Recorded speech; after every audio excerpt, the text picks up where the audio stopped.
when I was down here, Jess was like looking and like helping me get things set up or whatever. So you called, and I have you stored as something on my phone. And Jess was like, wait, he was like, why do you have it stored that way? So I was like, I have to open up with this because to me it's mad funny. So it's your name, Eric, and then right after. Well, take a guess. I don't know. I would assume jerky feet, but I have a feeling that's not where it's gonna be because I'm gonna give you a hint. So it hasn't been changed from whenever it was that I got your number, which obviously was years ago. I don't remember exactly. I don't remember either, and I always try to think about that too. When did the number exchange kind of thing? Could have been during the Chance concert perhaps, or maybe before then. I know we were cool before then and stuff. But think about that. Like it has to be something that. And Eric is a common name. Okay. So I'm like, I can't just have Eric there. Yeah. I need something qualifying there to know which Eric you are. Math. That's a good guess. Okay. That's a good guess. Okay, Eric Math. Yeah. Okay. Great guess. I'm going to tell you because it can go a lot of different directions. Yeah, but I have exactly. Eric, and then I have Ant's friend. Okay. Hey, that's fine.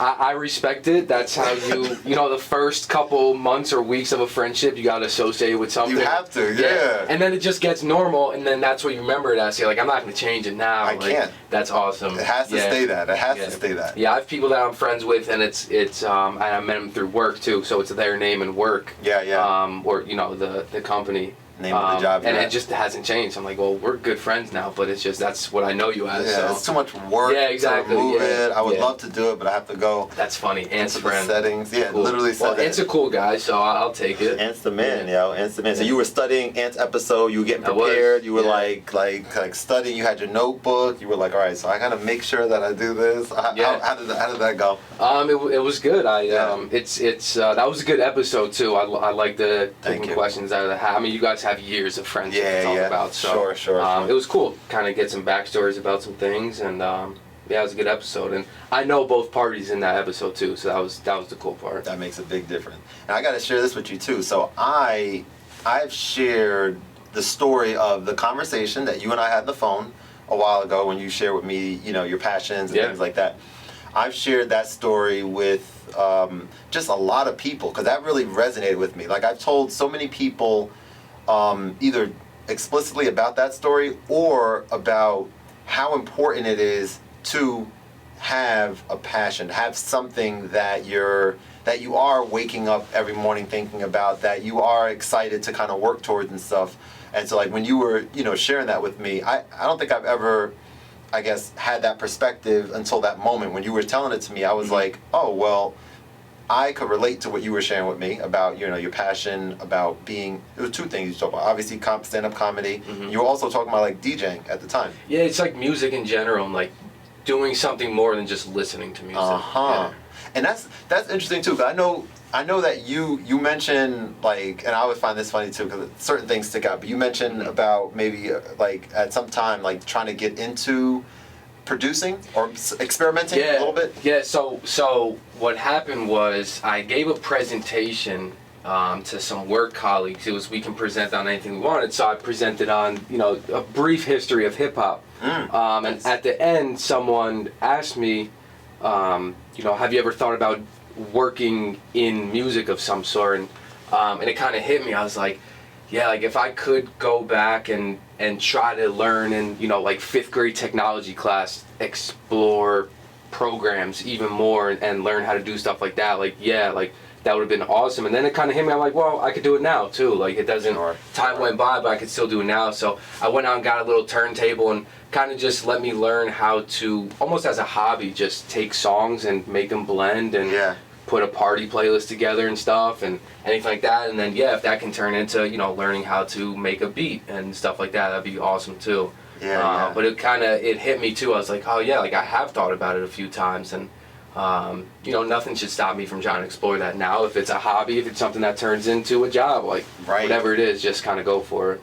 So when you're talking about music, having a knowledge of music like you have and like I have, let's talk about this for a second. Like I love back in the old days, right? When we used to be able to have house parties and stuff like that. I used to love putting together playlists for the parties, right? At first, it was kind of like, I had to learn that certain niche Eminem songs that only I know is not necessarily going to make the playlist, right? Exactly. Even though I would go crazy at 12:30 when it plays, like you got to obviously play to the crowd and stuff. So having a knowledge of that is dope. And I think like when you were talking about getting into making music versus producing, versus DJing, like I feel like having a knowledge of music, which you have, and having some sense of like enjoying being around people and being like into that sort of scene, like that's obviously I think a major, as a non-DJ I wouldn't know for sure, but I would imagine that's a big part of it. And then obviously the drive to learn it and figure things out and try different things out and stuff. I think that, I mean, without question, like you could do that. You know, you could figure a way to do it. For sure. It's funny because I do have, some knowledge, probably more than the average person, of, knowing artists and from all eras and stuff like that. But I do have I don't know if it's an obscure taste in music, but it's not, always the party playlist, right? Like I'm looking at the Tyler, the Creator album right there, and it's like one of my favorite artists, but is that necessarily something that you can always play at a party or something? Like if I'm over here playing Kendrick deep cuts and some Chance and Tyler, like that might not always be the most poppin' party playlist. So while I do have some knowledge, I do need to get up on my Uzis and Playboy parties and party music like that too. So it's a cool challenge and I like that music, but I don't know all of that music. So that's it's a good challenge of learning that as well. That's definitely a great point. I've done like, I may have mentioned to you, I do a lot of like live streaming on Reddit and stuff, right? When I'm playing, camera's sitting right where you're at, and I'm just interacting with the audience. That's like me and my element. I really love that. I don't watch and consume as many other people's lives, but I have seen some of them. And what I see and really love, and this is the world, obviously you've heard of DJ D-Nice. This is D-Nice, right? D-Nice, he had the quarantine parties, club quarantine stuff. I don't know why it took me so long to figure out. I was like, it's not DJ D-Nice, too many D's in there. But like, you see that like virtual DJing being like such a big thing now. And like on these Reddit things, I mean, I've been in a few of them where thousands of people are in there, and some of them, the DJs are just doing their thing. They'll interact a little bit with the audience, a little bit. They'll look at comments, but they'll have like maybe some of them have like their Venmo or like their thing for tips and stuff like that. And it's interesting how everything is it's morphing, and it's super dope. I think it's morphing into, all right, well, this is what we're given. I made a living doing this before, being a DJ, I think even like a stand-up comic. Like I think maybe that's starting to maybe happen a little bit more now, perhaps. I'm not even too sure. But like, are there people doing like what I'm gonna have you do later? And I'm gonna challenge you and do it at the end of the session. Believe me, like you're gonna be right there. I'm gonna sit right here. I'm gonna say, all right, you got nothing prepared. That's cool. I'm just gonna sit here and I'm not like judging you. I'm just like letting you do your thing. Cool. See what it feels like. It's gonna happen.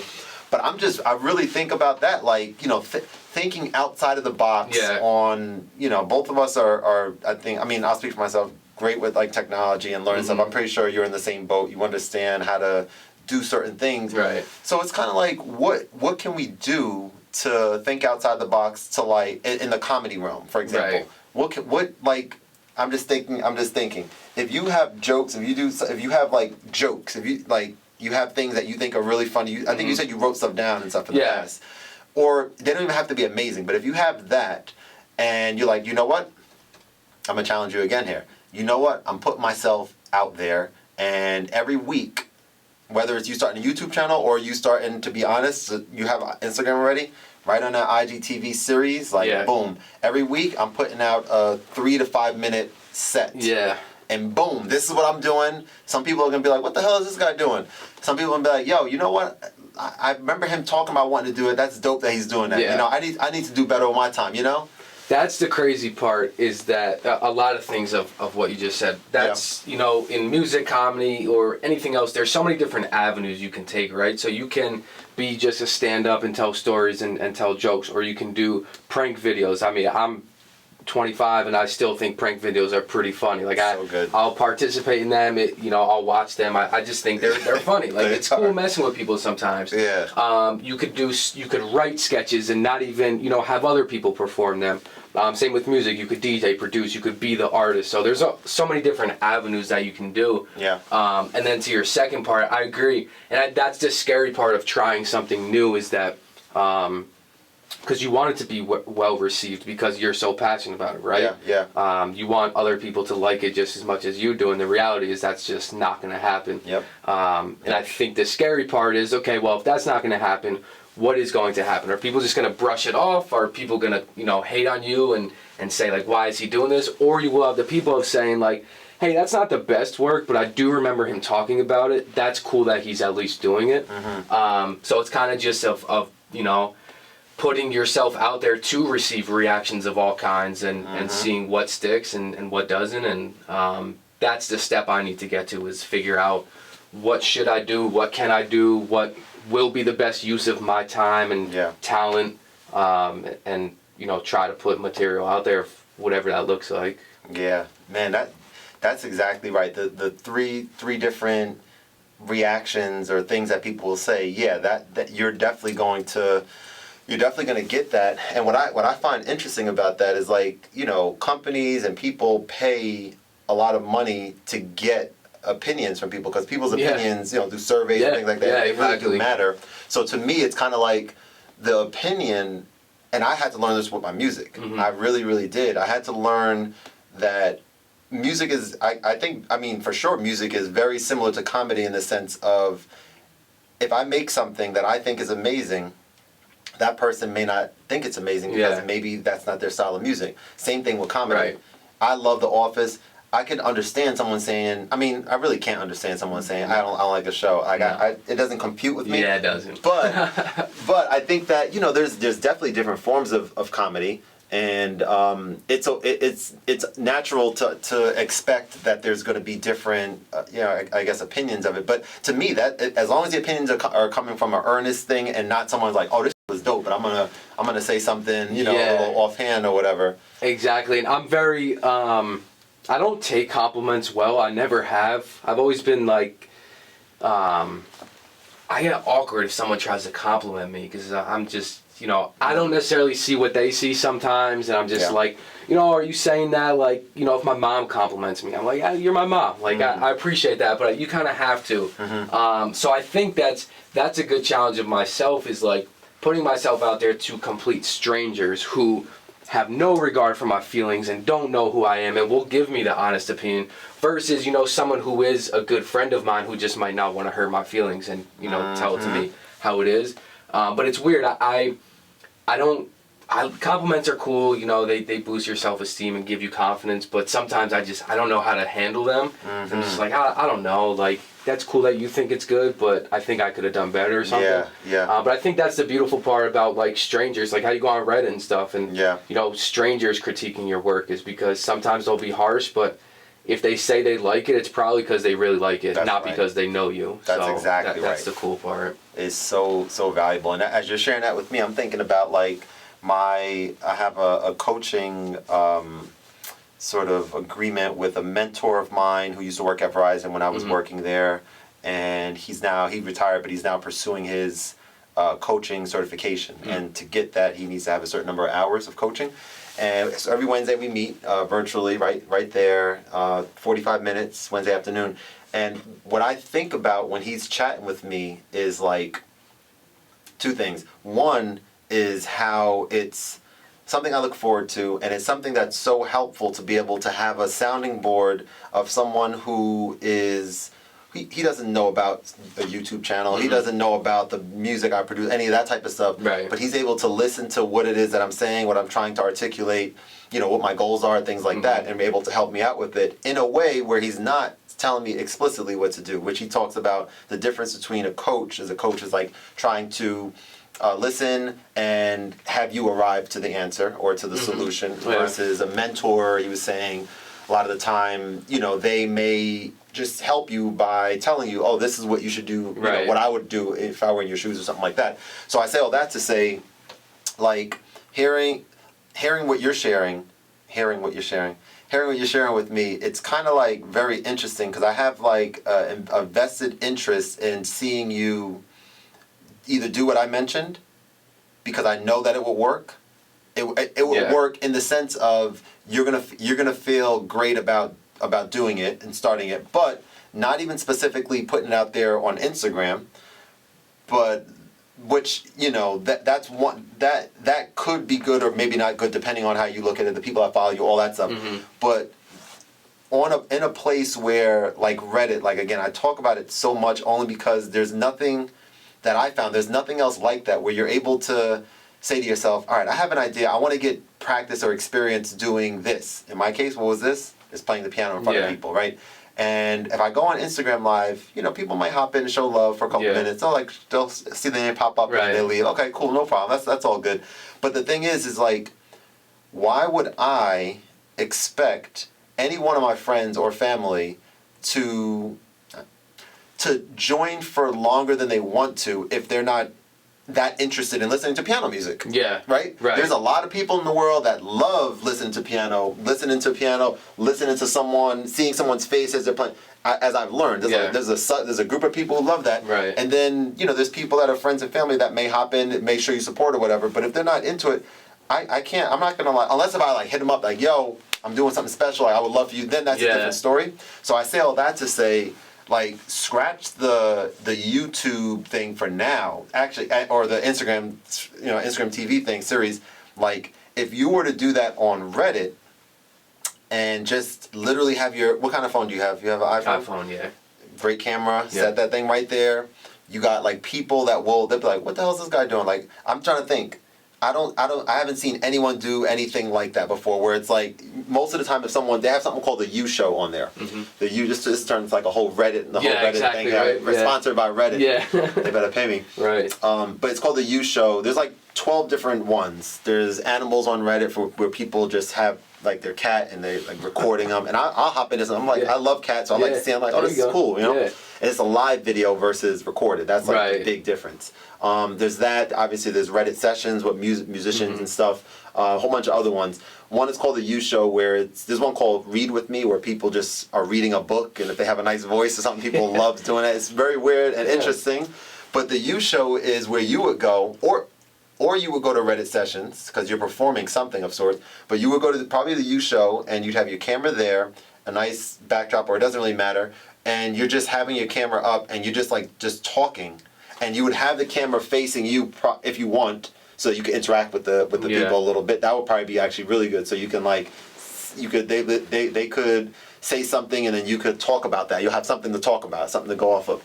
So when I say that's a great idea, I think that it will put you in a position where you're doing something. You're taking a massive step into that direction of where you want to go. When you wake up, I mean, you still think about it a lot? Yeah, absolutely. Every single day. Yeah. I think you also mentioned something interesting too, is that it's hard to put that expectation on people that you do know of supporting you longer than they would normally anyone else that they didn't know. For example, it's like, unless you absolutely love listening to someone play the piano, you're not going to hang for more than 5 minutes to show your buddy some love. Right. And what it sounds like is that Reddit or places like that is a good place to do that because it's for communities who do like that stuff. So they will be in there because they genuinely like it, and if they genuinely like you and your content, then they'll stay longer than they normally would. That's the more you know. That's good. You learn something new every day. So that is definitely something. Yeah, and it's going back to your last point. It's still something that, wake up and think about. Still do. And it's cool because when I watch other podcasts and stuff, some comedians, they start when they're 17, 18. I mean, Dave Chappelle started when he was like 13, I think. You have those guys, but then, when I hear other guys who are like, yeah, I didn't do my first show until, my 25th birthday. I was like, yes, there is no timetable to it. Time is a big thing with me, is that I think damn, I let too much time go by, but then I'll have conversations and just kind of be like, no, you're still, you have so much ahead of you that you can start tomorrow, and that's better than starting in a month. So that's you know, a challenge I've always given myself that I haven't fulfilled yet is just doing something. Yeah. So we'll get there. It takes conversations like this to put that to, you know, in real life and get stuff done. So I appreciate these conversations for that. Bro, man, that's why I was excited to meet with you, because I think that I mentioned to you on the phone, like, I know what it feels like to have taken the step, and I know what it felt like for me to have been thinking about something for years or months or however long it was before actually doing it. And yeah, I'm here to say, man, like, we live in a world, thankfully, where we can do pretty much anything that we want. Yeah. There's like, it's unprecedented to be able to have, like, think about it. Like, you have an idea, and I've been thinking about this too. I've been thinking about YouTube, and I've been thinking about the type of content that I put on YouTube. There's two distinct types. There's this type of content, which I know I love making. I know my guests love being on. I know that friends and or family of both people love watching it and love supporting, like, ones that are, you know, like day one, like real friends, not like the fake one stuff. No, I'm just joking. You know who you are. You know who you are. So those people are going to support this. And a sprinkling of the people who have met me through my other music-related stuff will also check in. But that's this many. That's like 100, you know, views or whatever. Then you have a video of me that takes significantly lot less effort of doing a screen share on my iPad, talking just on the regular, not even setting anything up, having lounge clothes on. Can't even see me in the video. You just hear me. I'm giving a tutorial on how to use Chord Gadget 2, which I know how to use like the back of my hand, or koala sampler. So like, those people are searching for. So those are going to get thousands of views over time. So what I've kind of been thinking about, and it's two parts. One is tweaking the making sure that, at least right now, the type of content that I'm putting on YouTube, I believe, and I could be wrong about this, I believe should be geared towards the content that's going to perform well. But content like this, I'm thinking about what is the best medium. Like, I obviously love doing, and even like having the camera set up in here versus the Zoom ones, which the Zoom conversations are as good as they can be, but without being there with the person, it's a little, you know, it could be a little bit challenging to kind of build rapport, especially when I'm meeting people for the first time. True. But I've noticed that, like, you know, obviously having this type of content in the podcast format, like, I know you listen to a lot of podcasts, you said, right? So that's one of the things that I definitely need to do, is have these conversations that are going to be on my YouTube channel. They need to also be available for people who only listen to podcasts. And then the other, going back to the other point I was going to make, which I think is fascinating, is that I was doing like some browsing late last night, and just looking at like different interesting things that people like specific, I always forget if it's niche or niche, but specific, you know, niche that they go into, and they found something, a formula that works.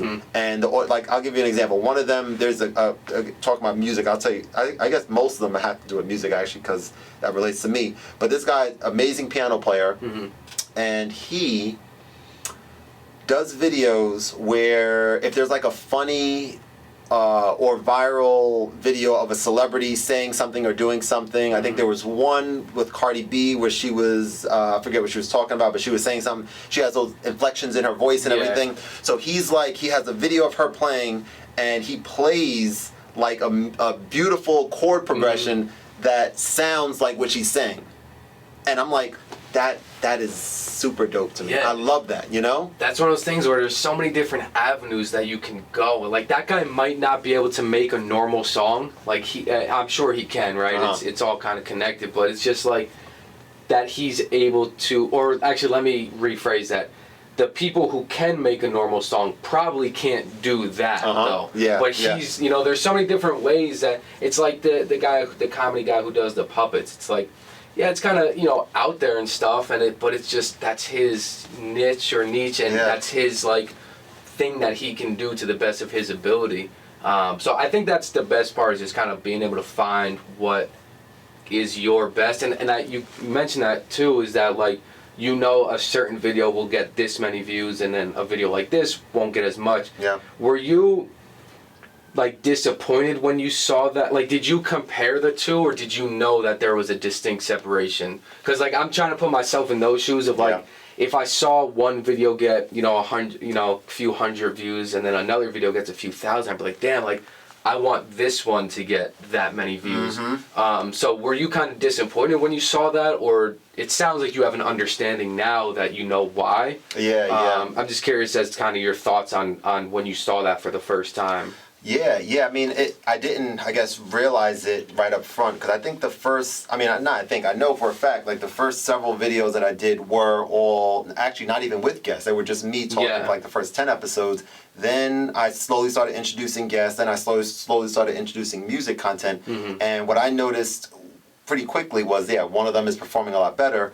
I would say that in terms of the research that I've done about like how YouTube works and everything like that, it's not surprising at all in hindsight, because the content that's going to do well, content that's going to have a lot more views is content that people are searching for. Yeah. And people will not search for Kevin talking to Eric unless, and I'm learning this, if you know, the way that the title is framed up, the way that the thumbnail is looking, which I'm gonna get a dope thumbnail with like us like picture of us and stuff. That's the word I was trying to look for earlier. Like for the podcast, right? Clip art, which, you know. Clip art. I thought about clip art. That's like an old school term right there. I was like, oh shoot, this dude talking about clip art.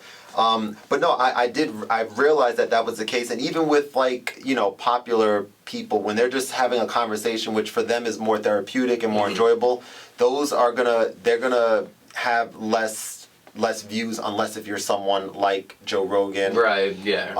And even like I'm watching, I'm gonna send it to you. You know Neil Brennan, I believe his name is. You know who that is, right? Yeah. You ever seen his podcast with the woman that he talks to? No, I know he's in that realm of like Joe Rogan kind of, and all those guys. Yeah. He was a writer on Chappelle show back in the day, right? And I just happened to discover, I was doing some research on what other people are making YouTube content right now that is like two people talking. And he has a show with a female actress, a friend of his, and I was just watching and I was getting inspired by it. I was like, okay, well, I love the fact that one is that the conversation, there's no cuts. That to me is a huge thing in terms of work that it takes to make the product, but also just like when someone watches it, if it's like us right now, like there's the only cuts I'm gonna have to do, obviously, is gonna have to get up and turn the camera off and turn back on and stuff. But like the conversation type stuff, there's nothing that will have to like take out of this, and that's what I've been thinking about,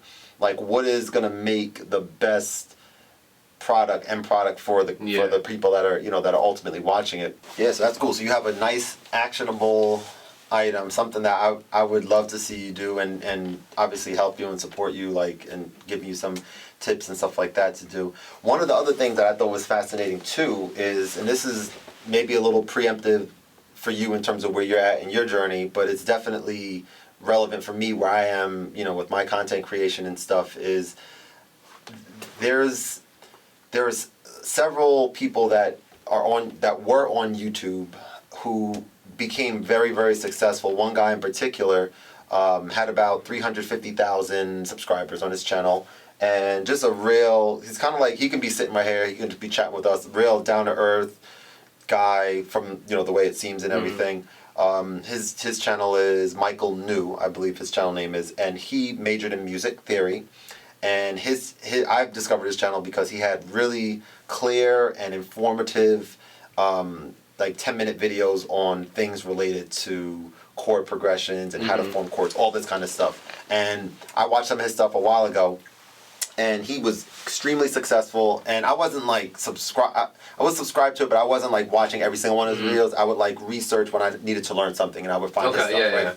And so I kind of realized I'd never seen him post anything else. So he went on like a 5-year break, then came back on his channel and did a video that said, "I'm not dead, a few updates." And I watched it, and it was very, very eye-opening to me, because he left the channel and started a new channel with his brother, kind of doing this thing, a podcast, talking about stuff. It's called The Overanalyzers.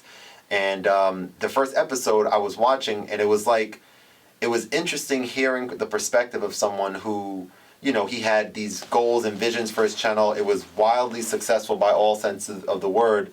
And it wasn't because of burnout, which is the case with a lot of other people on YouTube. They feel like they need to put this out and do all that. And I'm very aware of, at least right now, and hopefully it stays that way, of like what that feels like and not wanting to get to that point where that's like consuming. But yeah, it was just interesting hearing about, like, if it wasn't burnout, like what caused you to be this successful, first of all, and then to like not want to do it anymore. And he said it was like the opposite of it. He said it has to do with like him, I guess, being a perfectionist and the amount of people that were relying on him. It was like he never felt like he could put out like the perfect video or something. Yeah.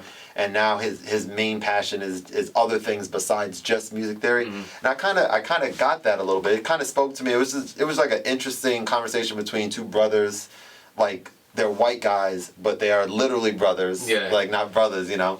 And but it was just cool to hear, you know, just to see what that's like and, you know, that type of thing. Yeah, I could see that too. Is like, you know, and especially if you are now the go-to, like you said, you wouldn't watch everything, but if you needed to learn something, you knew that he was a go-to person for that. So I could totally see that in terms of knowing that people are coming to you for this specifically, and if you have it in your mind that you're not putting out what you think is, you know, good or something, I think that's kind of where I'll fall into. And that's the funny part, is like, who knows, like, I could be terrible at it. Like, the thing is, I don't even know, right? I could also be very good at it. The thing, that's my issue, is that I don't even know which side of the street I'm on. I'm kind of just in the middle right now in oncoming traffic, and it's a terrible place to be. Like, no man's land. Yeah. But yeah, I could totally see that in terms of, you know, people liking your stuff, but if you think it's not, you know, what you should be putting out, then yeah, I could see how that comes in. I can kind of see that with, not with you, but in terms of going back to the views of this video gets this and this one, you know, gets this amount, is in terms of, I guess, you know, well, which one do you like putting out more? And it seems like right now it's both, because you get the fulfillment out of both. But in terms of, okay, well, people like this content, but this is the one I really like doing, so I'm just going to continue to do this, and if people grab onto it as we go along, then so be it. So I think that's the important part too, is just finding out whatever it is that you enjoy doing, and if other people enjoy it too, then that's kind of just the icing on the cake. It makes sense, man. Yeah. It makes sense. It makes me think about, I always think about J. Cole specifically, but I know there's a lot of artists who had to make their content, make their art something different than what they truly felt. He's definitely an example. You know, if he came out with Igor as his first album, people are like, what is this? Like, who is this guy? I mean, maybe it would have blew up from day one. I doubt it, though. I think him coming out and being so vulgar and stuff, I never even listened to him back in the day. You know what I'm saying? Yeah, and I'm wearing his merch right now. There you go. It's the Igor merch. Yep. And that's the funny part, or the part that I find a little bit funny about you being a fan of his, is you just said it right there, is, you know, I hate the day one thing, but I feel like I listened to Tyler, the Creator. He came out when I was in high school, and I liked it was very raunchy and graphic and explicit, but it's something about just him being himself that I gravitated towards. And that's totally not up your alley at all. Like, I can't see you listening to the beginning stages of Tyler, which is funny though, because it's like, you're right, if he dropped Igor as his first album, I don't know either, because Igor's definitely not my favorite. I just recently listened to it because I knew I was going to be talking to you, so I wanted to kind of be up on it. Yeah, sure. It does have a lot of good songs. I'm glad it got the awards. I thought other albums should have got the awards that one got, but whatever, he got his recognition. But yeah, it's funny that you say that, because I'm like, damn, I can see why you like him now, because he's very talented at making music. Yeah, man. But yeah, I always think about that. I'm like, I don't think Kev would like the old Tyler, the Creator.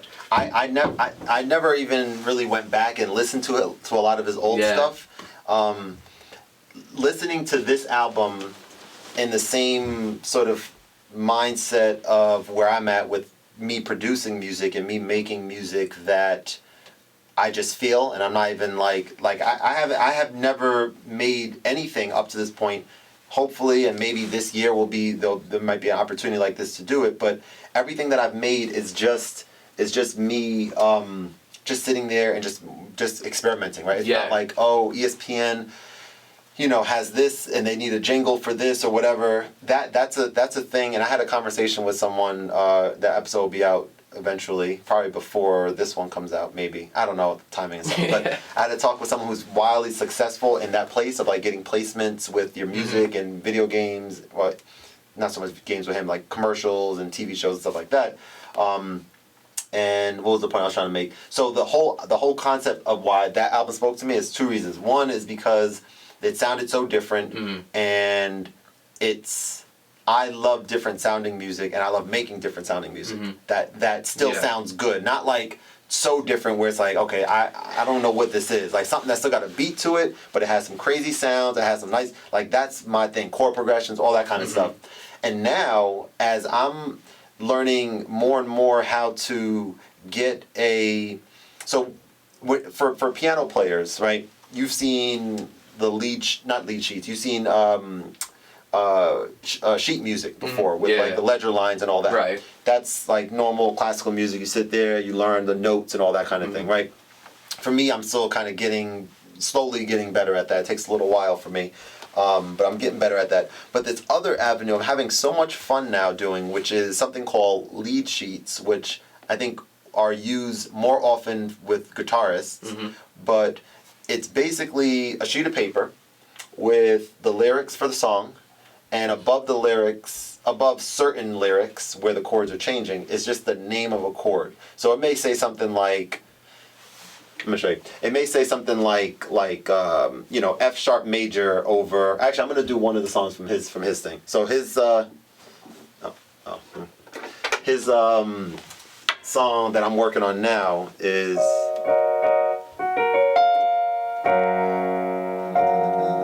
So, you know, 2020, not from this album, actually, from the previous album. So 2020, 2020 vision. I'm gonna put on soft piano. So it's, you live in my dream state, relocate my fantasy, I say in reality, you live in my dream state, every time I count sheet, it's the only time we make up, you exist behind my eyelids, I don't wanna wake up, and then go here, 2020, 2020 vision, Cupid hit me with precision. I wonder if you look both ways when you cross my mind. So that type of thing is super dope to me because I'm not looking at notes to play. I'm looking at, okay, what is this first chord over you? You live in my... So it's a name of a chord, and it's this chord, which is a F sharp major 7. And so like, being able to see the name of a chord, play it, that's phase one. That's like step one. And then step two is being able to play that chord and then quickly get to whatever the next chord is by just moving as little fingers as possible. And to me, that is a thing that I don't think I've seen a lot of content, like educational content about. But I'm getting a better and better understanding on how to do that. And like, I think that would be a very, like, I always think about video ideas, like what are good educational video ideas that people who are trying to learn something might, you know, would definitely find value in. So that I'm gonna continue learning about it and eventually put out something where I'm like giving clear explanation on how to do that. And it's so fun, especially even though I didn't sing that well just now because I had like an audience and stuff, but it's so fun like having the headphones on and then having, like, being able, cause I don't like sing, I guess, too loud, like having this, turning the volume up so that they can hear me real clear through there. Like, that's me in my element, and it's just a lot of fun, man. It's a ton of fun. And that's awesome, because I remember, I think it was maybe his Cherry Bomb album, 2 albums ago. He had a documentary about it. He talked about chord progressions and stuff like that, and he linked up with some awesome musical talents that otherwise it didn't seem like they would mesh, and obviously they do because he makes some awesome music. Wow. So that's interesting to see how, one, kind of live in front of me of how that works. And, but going back to, because I can see why you're a fan of his now. I mean, you just demonstrated it. Yeah. But going back to your music particularly, and correct me if I'm wrong, at least I knew when you first started making music, you had a vision of video games or like sitcoms or like little jingles here and there. Yeah. So I guess question one is that still the case? And two, like, what drove you to that versus making something for Tyler, for Kendrick, or for Cole, like for an artist? Yeah, like what kind of puts you in that territory versus, or are they connected? I don't know. I don't know much about that. Yeah, definitely a great question. I think they are connected a little bit. I think a little part of it has to do with the type of music that I've been making for 15 years. When I play it for people, the vast majority of comments about where they can see it at is in those types of forms of medium. So that to me is like valuable feedback for me to hear. So that's definitely one piece of it. The other piece why I kind of like mainly would say video games is probably because I am someone who really enjoys video game music and still listen to, have a playlist on my phone. Man, a matter of fact, in a little bit, I'm gonna actually play something from a video game. That just sounds so dope. Like there's things that are beautiful. There's things that are like this, for example. Like this is from Final Fantasy X. I don't know if you played games back in the day, like any RPGs. Yeah, I know. I didn't play Final Fantasy. I know of it though. Okay. So this is a song from Final Fantasy X.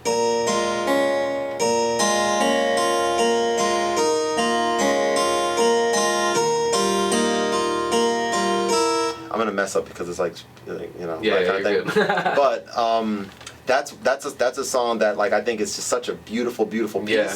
And then there's all kinds of, there's like a game called Persona 5, which is like an RPG game, and it has like some like jazz rock fusion, and it's like maybe 150, 200 songs, and they're like super dope to me. Like I'm listening, I was just listening to the other day driving. I had that thing cranked. I was like, yo, this is like crazy. Awesome to hear. So I think a big part of it is the fact that it speaks to me. Yeah, exactly. I also do know that there's a subset of my music. There's some music. We're gonna hear something now. Actually, for sure, we're gonna hear something now. There's some of my music that's clearly not someone singing over. It's atmospheric, and I'll play you that first, and you hear it. You're like, okay, yeah, this is like some, you know, clip in a movie or cartoon or animation or game where some atmospheric stuff is happening. And then there's ones that are I think someone can be singing or rapping over it and it would sound dope. Yeah. What I'm starting to experiment now a little bit more with, and I'm seeing that again, you know, when I say you can do anything, I'm thinking about like there's an artist, someone that I discovered yesterday. I got a YouTube recommendation. It said something like how to funk in 5 minutes. And it was a guy, had a keyboard, not like a workstation, just like a regular keyboard, had a looper. I don't know if you're familiar with that term, looper. No. Looper is like a box that lets you, has a microphone connected to it and has other instruments connected.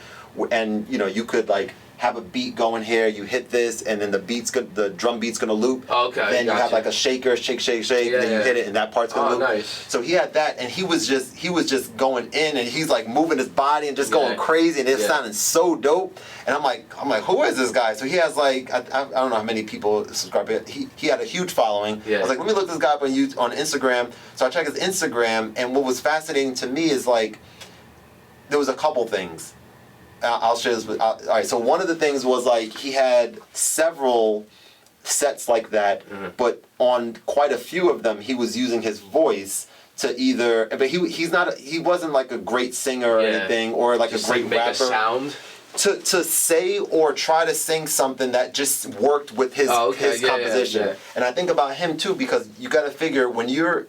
He did everything on that album, so he knew how he wanted it to sound, and he made it sound that way. And that, I think, is part of the reason why that album spoke to me so much. But this guy is doing something just like that. This guy is just vibing out and just like having fun.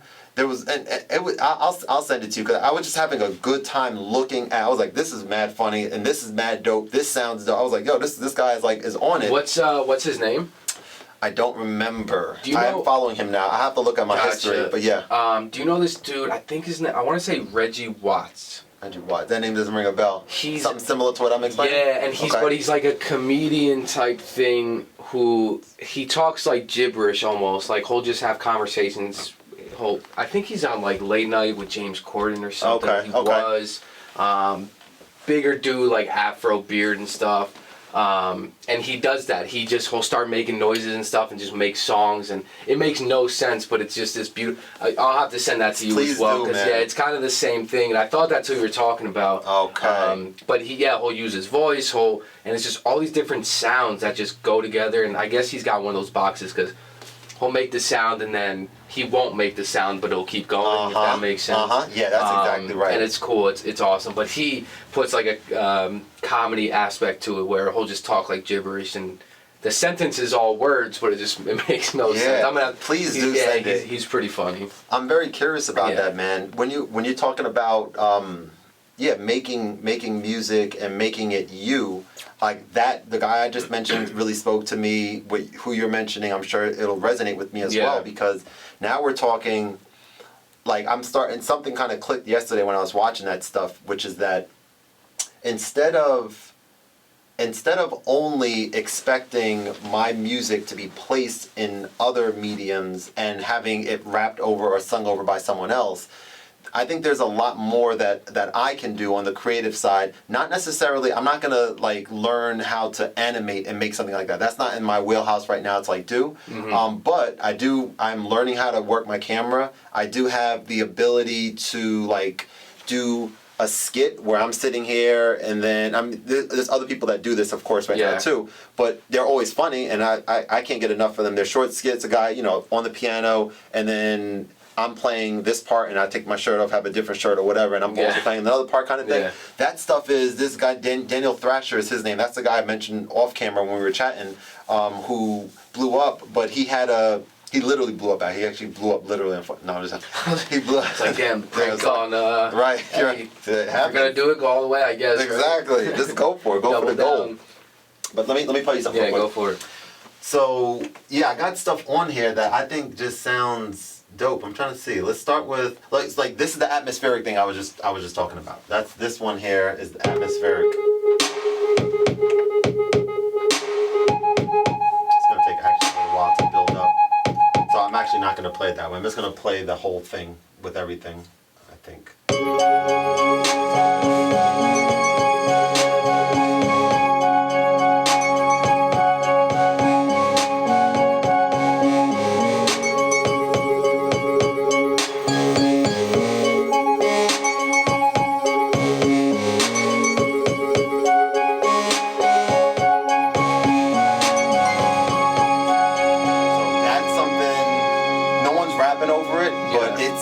It can be used for a certain medium.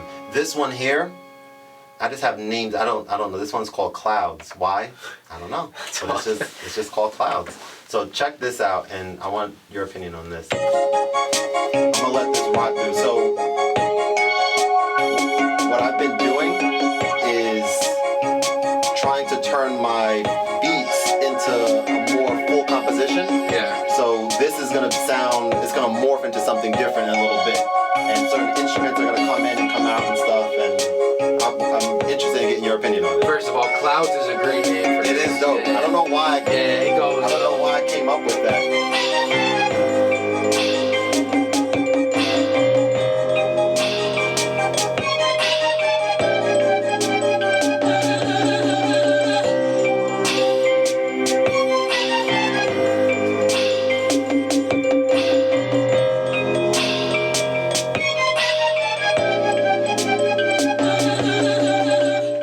Work on a couple of things on that. Actually, I'm just noticing is like a little, my editing with the song is not the way I expect it to be. But yeah, you have an A section and a B section that gives it like a happy feel, and then out of nowhere it's just something like more alarming. Yeah, exactly. I was gonna say like it Clouds was perfect. That was like the first half was a very happy song. Then like, and not to be like corny, but like it's like thunderstorms coming in, like type thing, right? But like, I could see that in like that reminded me of like a Tom and Jerry type thing almost, like in just terms of like almost like just being in a short film. Like, it was very fast paced, so it was like a lot of stuff is happening type thing, and the mood definitely switches, so you could have like a beginning and end to it as well. Like, Yeah. Yeah, I mean, it's cool that something like that can be made. Do you just freestyle it and just start from like, you know, sound number one and then it ends with that's it? That's exactly right. Which I love. I love the fact that there's different ways to go about. I'm gonna play one more for you real quick. There's different ways to go about producing. There's like the people that have things like this, like the pads, and they have samples on there, and they're chopping them up and stuff. And I'm experimenting a little bit. I have an app on there that I can do that a little bit with. But yeah, this, whenever I make anything on here, this is just like a ton of really high quality sounds. Like, they have stuff on here that allows you to, like, if I were to show you, they have something called supernatural sounds. And what does that mean? It means that this string sound right here, these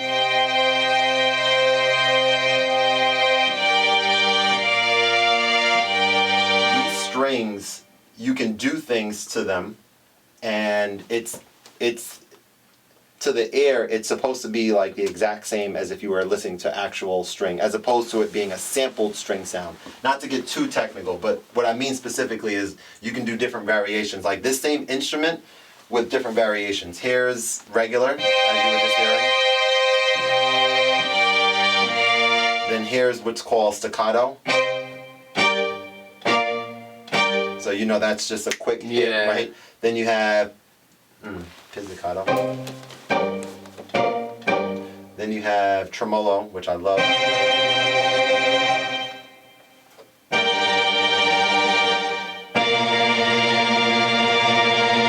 And you can do that, which I also love, which is you can use this dial to give the sound like a, not just a louder, clearly it went louder, but also like more, just a louder and a more alarming feel, similar to, from what I understand, like what that instrument would sound like if you play it a certain way, like the actual strings. So it's a real great thing, like for me at least, like going from scratch and creating something from a blank canvas versus what I do a little, actually I really don't do it that much really at all, but a lot of people do, which is like having a loop, having a something starting point, and then kind of like chopping that up or whatever. But coming up with the idea from scratch is my bread and butter. That's cool. From start. How do you know when this is all fascinating. Like this is what I find interesting about making music, is just coming up with a blank slate and adding sounds and so how do you know like when you're done adding sounds to it, right? Because I think the first one you played, I heard like 10 different things, and there's probably like so much even hidden under that I didn't quite pick up on. So how do you listen to a song that you've made, and then be like, oh, it needs this, and then go add that and see how that sounds? Like where does the stopping point of like, all right, we're good? Like, we're good. Well, I think that I have, out of the songs that I've officially released on like Spotify and Apple Music, I have like 12 songs, instrumentals that I put out. And the songs that I haven't released are in the multiple hundreds. Like there's, 100 on here. I have stuff on Ableton when I used to use it. Ton of stuff on my iPad. And so I say all that to say, like, I do a lot of experimenting with my music. I do a lot of experimenting with, how would this sound with this or without this. I think that it kind of depends on the feel that I'm going for.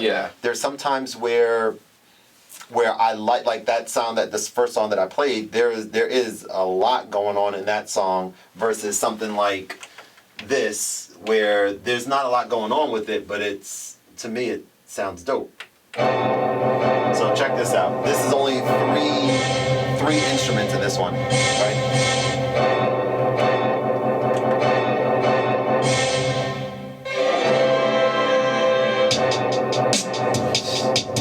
This right here,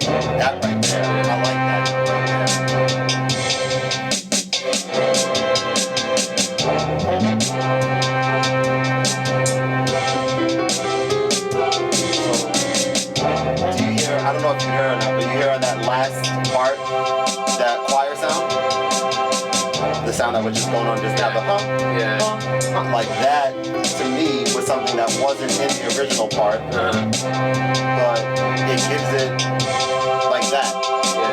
It gives it like a little something extra. So like something like that, that's 3 or 4 instruments. Like you can hear it specifically. Right, these things are in yeah. there. So it really just depends, like, what vibe I'm going for. But like that versus the first 2 that I played, when you asked the question about where do you see the music, like that is not that is a song that I think someone could rap over, like freestyle or rap over that. The first 2, not so much. First 2, like, to me, sound as though they don't need any voice over it at all. It's just like atmospheric. Yeah, exactly. So that's kind of, man, that's where I'm at. So what I'm thinking, what I was saying earlier is that, like, I'm really kind of focused on starting to come up with ideas to get my music so that it's not just, check out this music, or check out this beat I made, but it's like having that music playing, whether it's on in a skit, for example. Like I thought about I thought about literally last time my mind was going, like I was thinking of all this stuff. I'm like, all right, there's a ton of producers out there, and I've learned a lot about like interesting or like little fun, interesting things that producers go through. So for example, what about a skit where I'm sitting here like, talking to myself, the other version of myself. Right, yeah. Yo, you got to come here, check out this beat I made or whatever like that. And like, I know what it feels like to play a beat for someone, no matter what. Even if I think it's hot or whatever the feeling is, I know that it's always like I don't want to look at the person. Okay. I don't want to look. It's like little things like that people who produce will kind of relate to. Yeah. So I'm like, that would be a way to get my music in front of people, but they're not just checking it out to check out the music. They're gonna watch it because they're gonna hear it because they're watching something that's funny to them, and they're like, "Oh shoot! Like, what was that song that was playing there too?" Like, that's that's what I was thinking of last night. I was like researching. I was like, "Are there people?" I couldn't find any. Like, I didn't do a ton of research, but like, are there people doing anything close to that, similar to that? And I was like, that might be like I'm trying to find like, all these things that I'm interested in. Like, what's a way, and it's not stressful at all. It's more fun. I'm like, what's a thing that I can try out on my channel and see if people, love it or find it funny or whatever. That's awesome. And I think that's why I, love having the conversation with you, is because I feel like I've told you this plenty of times, of just looking at you as someone who, well, hey, this is what I'm interested in, this is what I'm going to do, and let's see if it works. And like you said, just trying to find like different things to do. And look, some things are going to stick on the wall and people are going to like it. Other things are going to eat crap, and it's just like, that's fine. Like, it's just, but it's just like all things that you want to do. And the fact that you are just like have this idea and then, progress with it and, think of ways to add on to the idea and make it come to life is like awesome. No, I definitely really do appreciate that, man. I think when I think about more and more, aside from obviously the music stuff and creativity and getting my content out there and sharing with people and hopefully that people enjoy it, one of the things that I definitely know is important to me is things like what you just shared. And one of my good friends, so my wife's very close friend, Brandy, her now fiance, is into music and stuff as well. And he always shares with me, he was someone who, the fall before last January 2020 is when I started making videos for the channel. So the fall before that is when I met him. And I remember at that time I had all these ideas and stuff like that, but I had not yet done anything, put any music out there or done anything like that. And I was talking to him about it. We were at a cookout and I was sharing all these things with him and stuff. And, we exchanged Instagrams and stuff. And, like, I wouldn't see him that often, maybe, like, every 4 or 5, 6 months, 3 or 4 months, whatever. But he would see the stuff I'm posting, and he would, like, see that, dang, this guy Kevin said he was going to do this. And he's starting to put stuff out. That's cool. And then, wow, he's, doing... So he every time I would see him, he would always, like, say how impactful that was for him. Yeah. And for me, that is it right there. That's, like, maybe the most important thing is a positive impact. Like if someone watching this, if you're in this, so hopefully, you're inspired to start whatever it is that, with your journey, to take that first step. Yeah. You can take the first step today when I record you doing stand up. But other than that, the second step, I guess we'll say.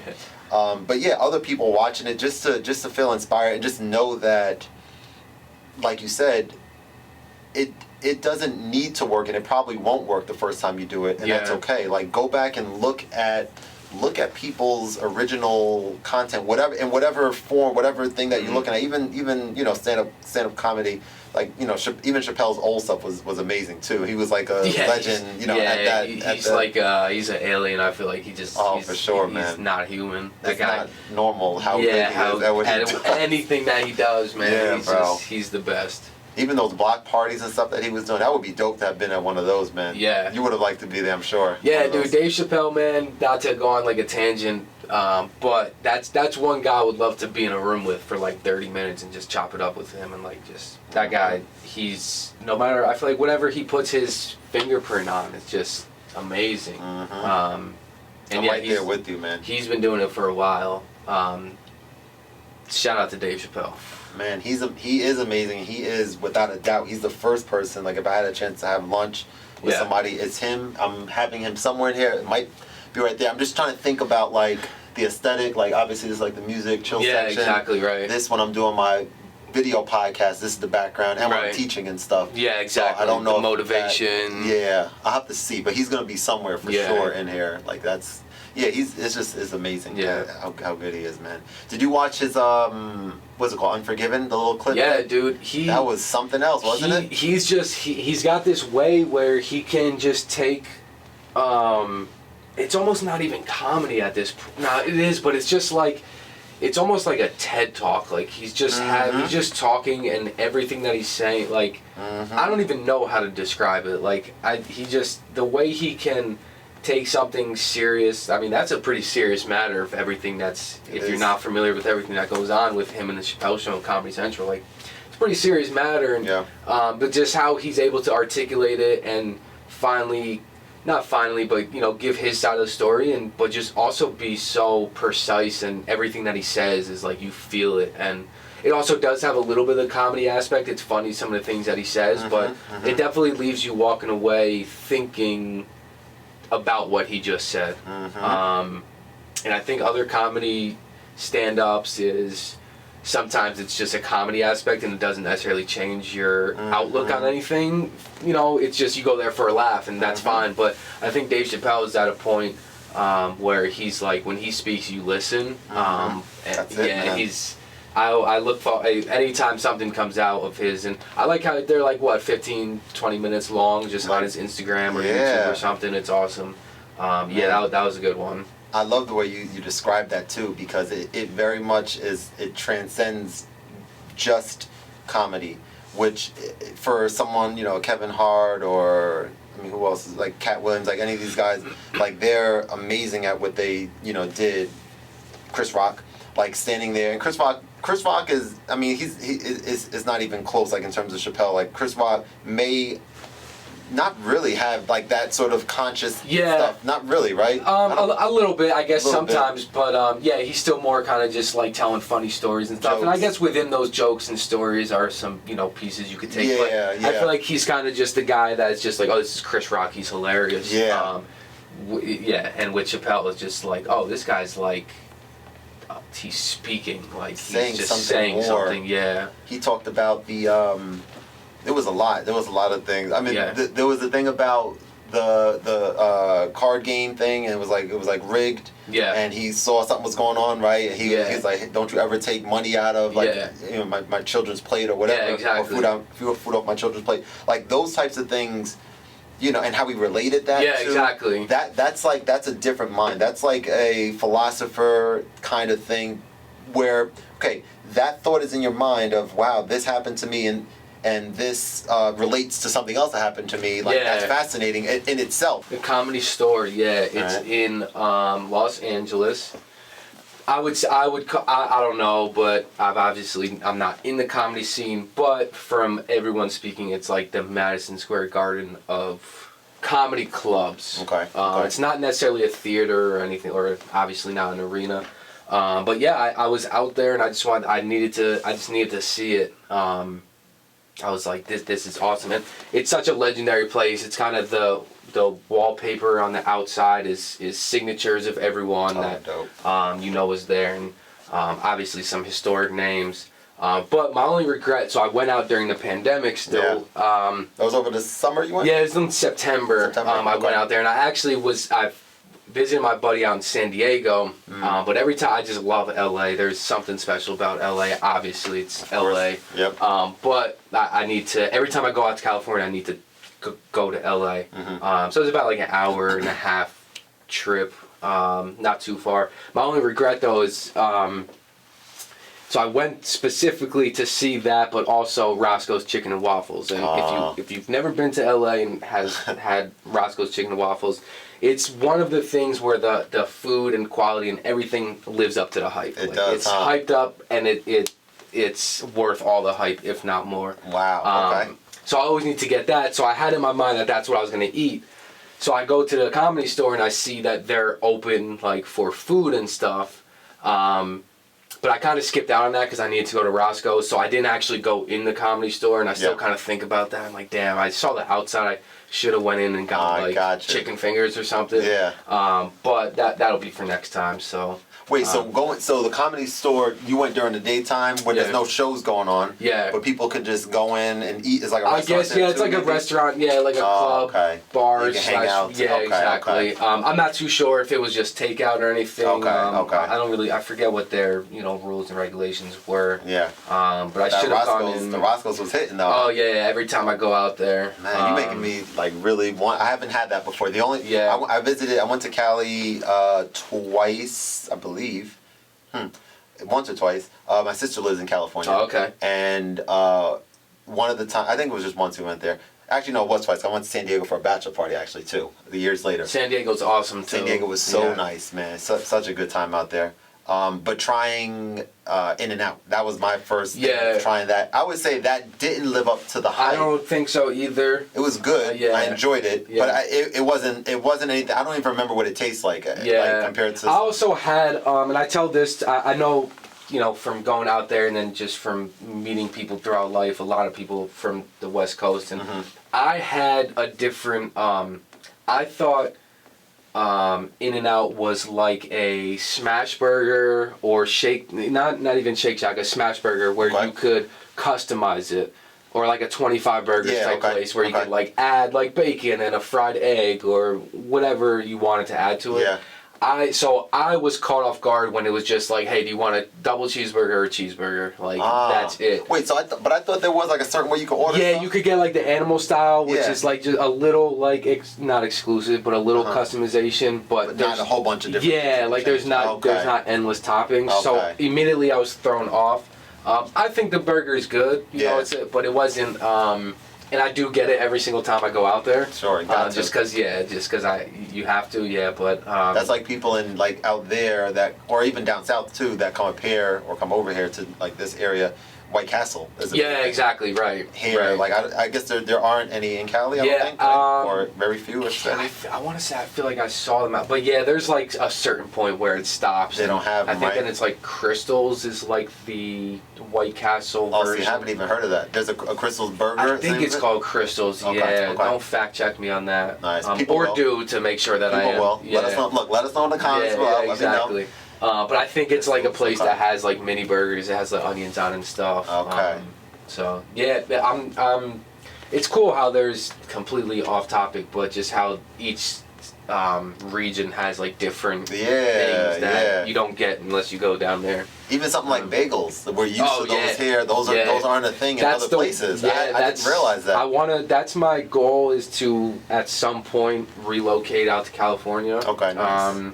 We're gonna miss you, but I mean, I get it. Right. That's the place, though. Yeah, it is. Especially for what you're talking about. But that's a thing is like bagels, man. They don't have. Oh man, you're gonna have to get them like their airlifted sub over shop there. is Jersey Mike's. Like they don't have.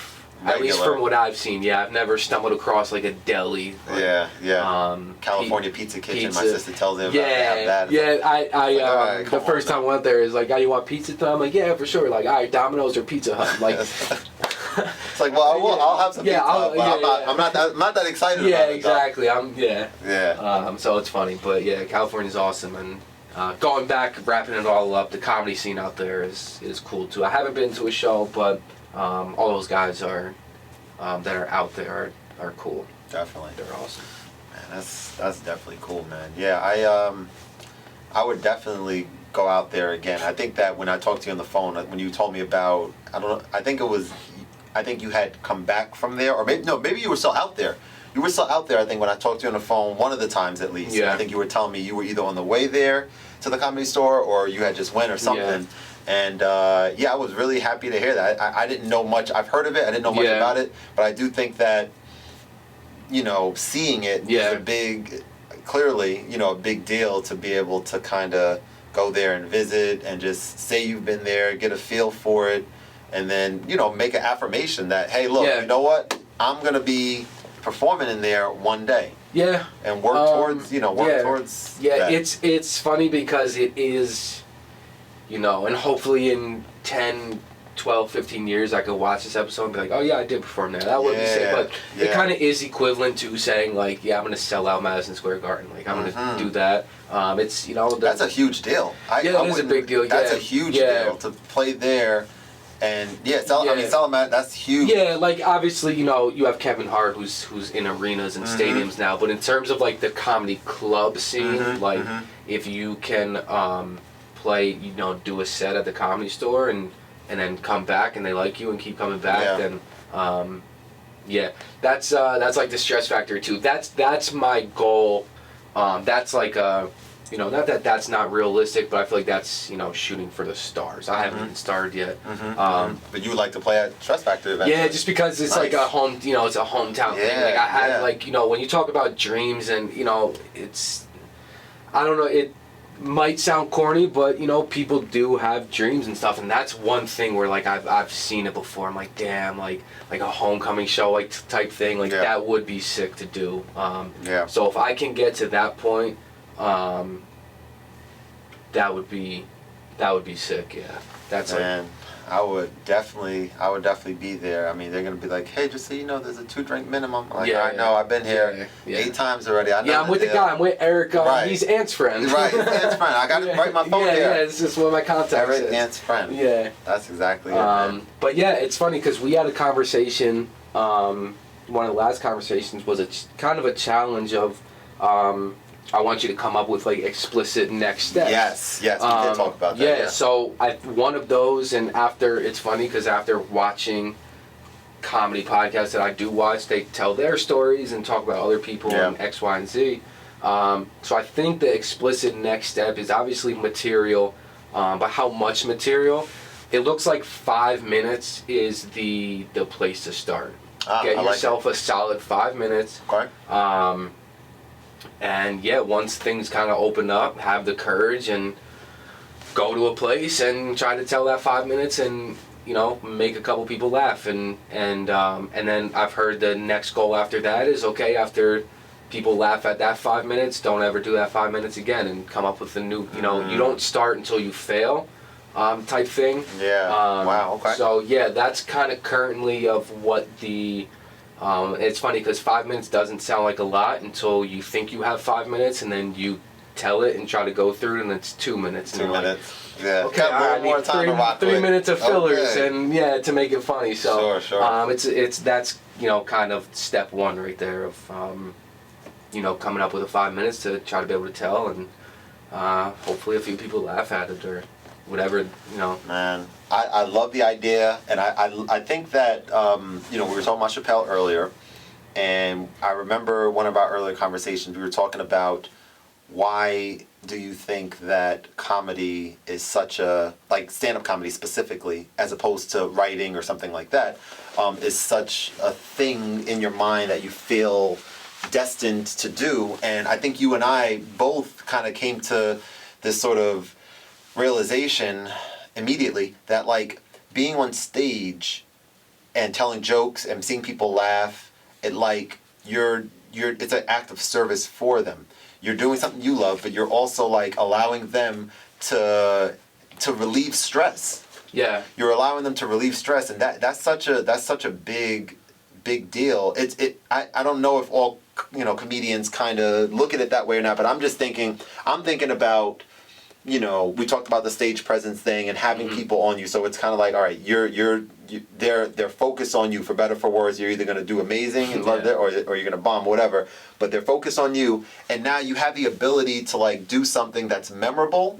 That's beyond impactful, and like that's a powerful sentiment that I just think. I mean, I don't think I'm able. I don't look at myself as that being, you know, my thing, stand-up comedy. However, meaning me doing it, I love watching it. Yeah.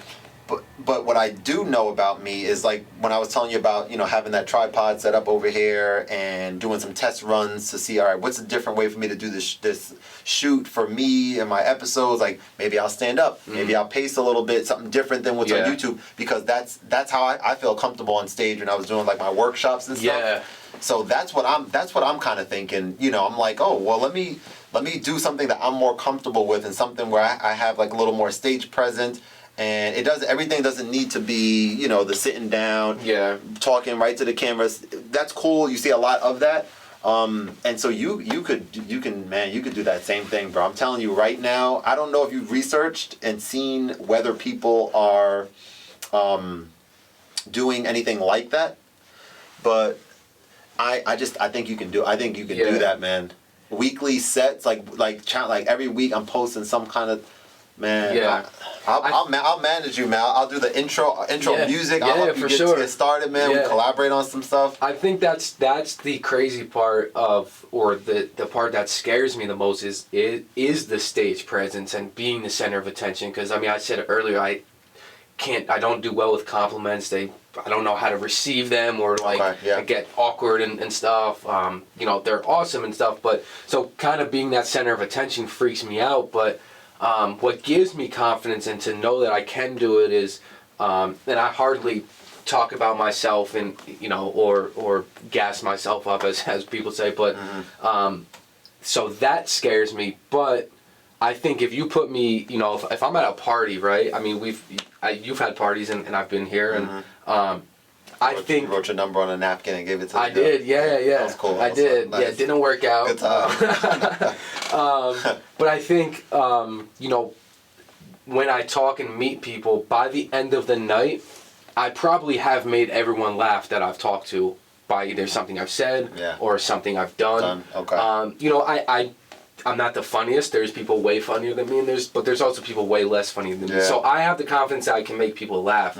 I think the scary part to me is that I have to be the center of attention and collectively make everyone laugh. Okay, not one off. Not one off. Like, if we add it up, I've made everyone laugh, but I need to make them laugh together and say it and you know, be the person that's saying it. It can't just be like, all right, I'll make you laugh, and then, you know, walk over to this person. Hi, Mary, nice to meet you. Okay. So that's kind of the scary part right there. But that's going to your point, is possibly to eliminate that right now and just kind of, you know, doing stuff on my own and then putting it out so it's not a face. And doing live too. Yeah. And doing live Reddit type stuff too, because that's gonna give you some confidence.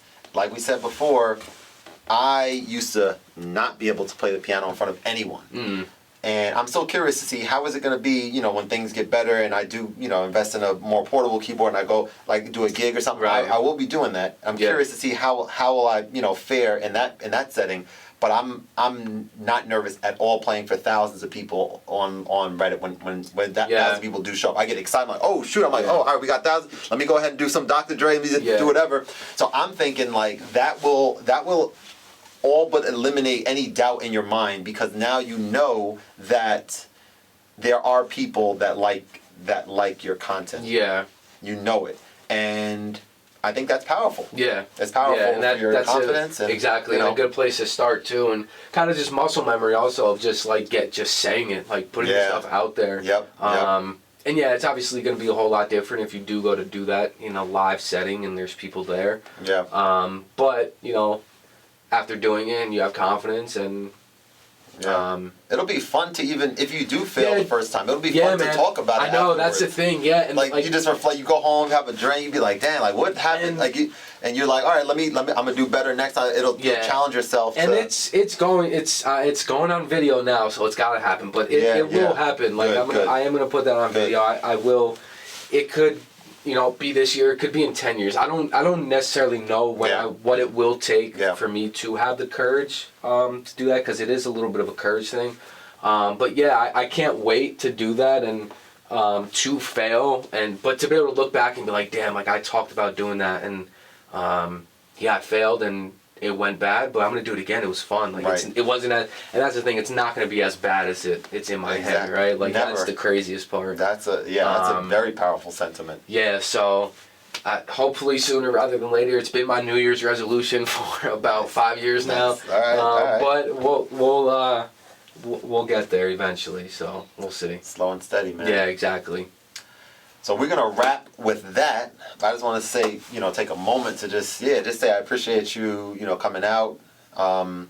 And like I said, I was definitely looking forward to this. Now, we finally were able to do it and have a conversation. And you hit it on the head. Like being able to, that's like my master plan. It's kind of like, hey, look, we have conversations on record. It's gonna be dope for us to look back, for both of us, honestly, and for everyone else who's been a guest, to look back, where we were in our lives at this moment in the snapshot in time, I think is really compelling, because you'll have, little Instagram stories here and there you could maybe look back and see. But I think, just having a candid conversation is pretty powerful. Yeah. And I appreciate you, being a guest, man, for sure. Yeah, hey, man, we have talked about this for a while. When we talked about it is that we have these conversations, once a month. And I go to you because I know it will help me. So, hey, hopefully if people do see this, that it does. It's cool that our one-off conversations are now going to an audience. Right. And, people might skip past it, but hopefully if someone looks at it and gets inspired or whatever it is, it's cool, because that's what our conversations do for me. So it's certainly my pleasure to be here. That was cool. My God, man. Yes, sir. All good. It was a normal conversation. There's no reason to think anything else of it. So definitely appreciate you. And do I say bye? I mean, I usually. Yeah, I don't know, man. I guess it just. Do I just go over here and be like, all right, see you later. It's been fun, guys. See you like this. See you later. All right, I'm shutting down. Appreciate you, my guy. Yes, sir.